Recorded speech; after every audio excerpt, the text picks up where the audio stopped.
Today, let's talk about the silent enemy called renal artery stenosis, a mini review.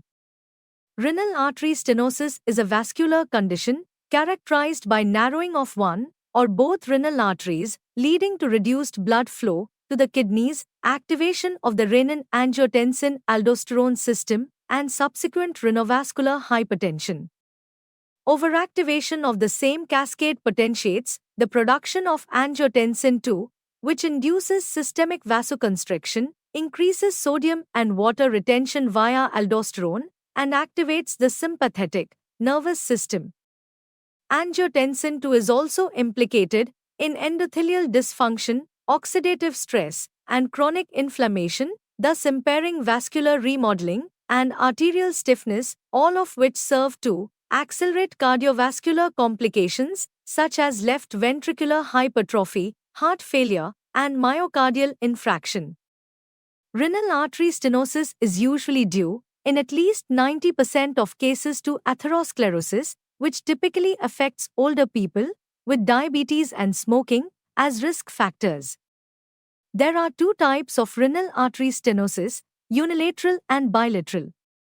Bilateral renal artery stenosis is commonly associated with flash pulmonary edema, a life-threatening emergency condition in which alveolar space flooding can occur within minutes.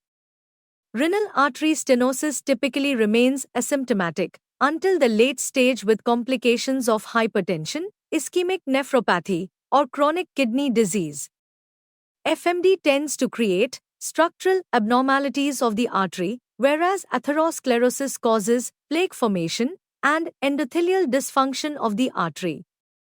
Epidemiological surveys have revealed that the prevalence of renal artery stenosis ranges from 4% to 53% and is especially high among patients with hypertension, cardiovascular disease, or CKD.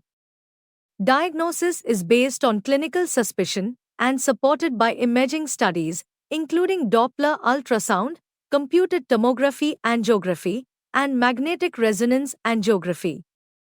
Early detection also relies on certain laboratory biomarkers, especially in identifying high-risk patients. These markers would include increased plasma renin activity, elevated aldosterone-renin ratio, and inflammatory markers, including C-reactive protein and endothelin 1. Treatment would also involve pharmacological approaches, including the renin-angiotensin-aldosterone system inhibitors, beta blockers, and statins, and interventional treatments, including angioplasty and stenting in patients with severe forms of the disease. However, the cardiovascular outcomes in renal atherosclerotic lesions trial showed that most patients would likely require medical therapy and that intervention should be reserved for those with uncontrolled hypertension, progressive renal dysfunction, or recurrent episodes of pulmonary edema.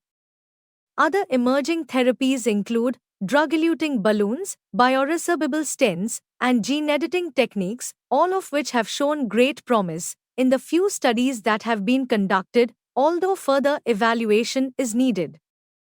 Despite these advances, there are still gaps in knowledge regarding patient stratification, biomarker validation, and the development of personalized treatment strategies.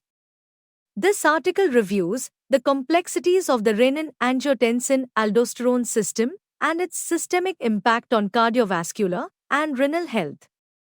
Future research can therefore focus on improving early diagnosis, optimizing patient selection for intervention, and developing new therapies to slow disease progression and mitigate complications.